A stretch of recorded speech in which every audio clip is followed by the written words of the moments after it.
В эфире телеканала «Якутия-24» новости, в студии Иван Лазаренко, и смотрите в этом выпуске.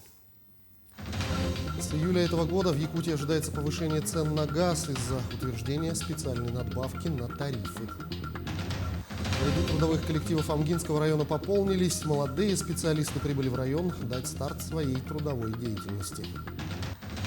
В Аймиконе стартовал третий зимний марафонский пробег «Полюс холода».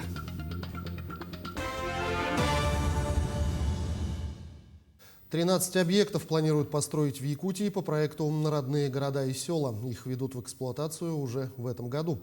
Это дома культуры, спортивные сооружения, многофункциональные центры и прочее. Тем временем продолжится возведение 20 объектов, завершение которых планируется в 2023-2024 годах. В целом из республиканского бюджета было выделено 400 миллионов рублей на финансирование 33 зданий в 18 районах региона.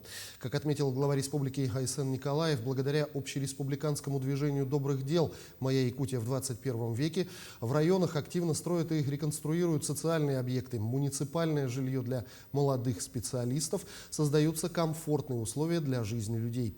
Кроме того, к 8-м спортивным играм народов Якутии в 2022 году построят ипподром с трибуной на более 1000 мест в селе Чаранг.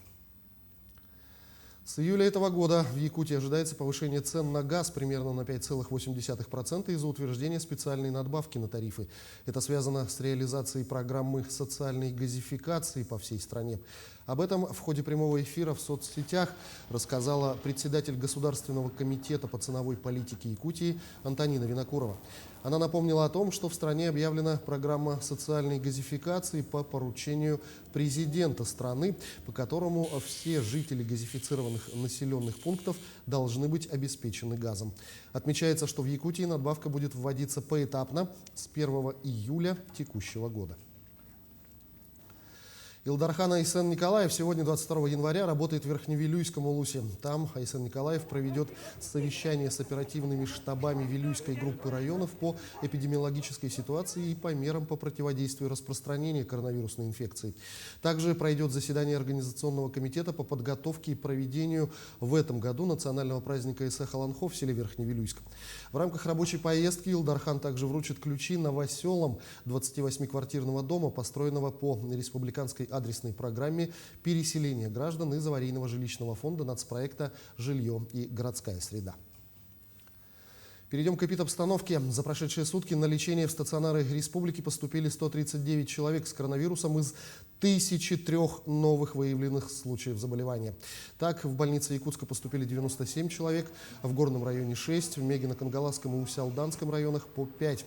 Кроме того, в стационары попали по 3 пациента с коронавирусом в Вилюйском, Нерюнгринском, Нюрбинском, Тампонском и Чурапчинском районах, по 2 в Алданском, Намском и Алекминском, по 1 в Валайховском, Кобяйском, Ленском, Аймиконском и Сунтарском районах. За сутки в стационары поступили 5 детей. В стационарах республики в тяжелом состоянии находятся 67 пациентов. В связи с ухудшением эпидемиологической ситуации в республике введены дополнительные ограничительные меры. Так, каждый понедельник и вторник предприятия торговли, торгово-развлекательные центры, торговые комплексы, ярмарки и рынки будут закрываться на дезинфекцию по утвержденному графику. Управляющие компании будут проводить дезинфекцию в подъездах многоквартирных домов еженедельно. Режим работы ресторанов, кафе, столовых и других предприятий общественного питания в Якутске сокращается до 23 часов по местному времени. Также в столице Якутии приостанавливается деятельность фудкортов, за исключением функции доставки еды на дом или продажи на вынос, а также аттракционов, детских игровых комнат и развлекательных центров для детей. 2 пожара произошли в Чурапчинском районе. В одном из них погибла 60-летняя жительница села Чурапча. По предварительным данным, загорелась проводка и произошло замыкание. На следующий день в селе Сылан сгорел частный гараж площадью 108 квадратных метров. Огнем уничтожена легковая и 2 грузовые машины. Ущерб 20 миллионов рублей. Напомним, всего за прошлый год произошло 30 пожаров, из них 24 бытовых и 6 природных. Как показывает практика, зимой увеличивается количество возгораний в жилом секторе и гаражных боксах. Причиной тому подключение дополнительных систем отопления и обогрева. В период новогодних и рождественских праздников в нашем районе прошли совместные профилактические рейдовые мероприятия под названием «Жилище». То есть пожарный надзор, отряд государственной противопожарной службы совместно с МВД и с органами местного самоуправления. Провели профилактические рейды в жилых домах, социально значимых объектах и по малоимущим семьям. Со следующей недели в нашем районе запланирован тоже совместные профилактические мероприятия под названием «Безопасный гараж». В Ленске люди вынуждены жить во временном, предоставленном после наводнения еще 2001 года жилье. С жителями микрорайона Северный встретилась Анна Кожевникова. Слово «дом» всегда ассоциируется с такими основополагающими понятиями, как крепость, уютное место, куда хочется возвращаться. Но для семьи Елизаветы Олесовой жилье ежедневно создает опасность. Молодая женщина боится проснуться в одно прекрасное утро и вместе с кроватью провалиться под пол. Родник под домом бьет из разных мест, наполняя подпол водой, разрушая фундамент, а по пути создавая ряд последствий. Это и сильный запах канализации, плесень и различные насекомые. Окна давно повело, дуют из всех щелей. Полы деформировались. Их смело можно использовать вместо скейт-площадки. Вот у меня буквально за 2 года, видите, как полы уехали. Они и в ту сторону. Проблемы в доме номер 19 проспекта Строителей в микрорайоне Северный начались еще в 2018 году. Наша съемочная группа в гостях у Елизаветы Олесовой была в феврале 2019-го. Тогда речь шла о признании дома аварийным. Признали, но и эта мера не помогла расселить жильцов. В существующий этап программы переселения дом не попал. Начала обращаться везде, на что получала отказы. В феврале 2020 года снова повторяется ситуация. Снова у нас бьет ключ из разных мест. Если тогда был с угла дома, сейчас он омывает скалу под поле, выходит из-под скалы и заполняет подполье. Обратилась снова с маневренным жильем, на что я снова получила отказ. В такой ситуации оказалась не одна семья. В некоторых квартирах уже проваливается унитаз. Во второй квартире, да, они вставали прямо в воду. Да, грунтовые воды идут, источники какие-то бьют. Они вставали прямо с постели в воду.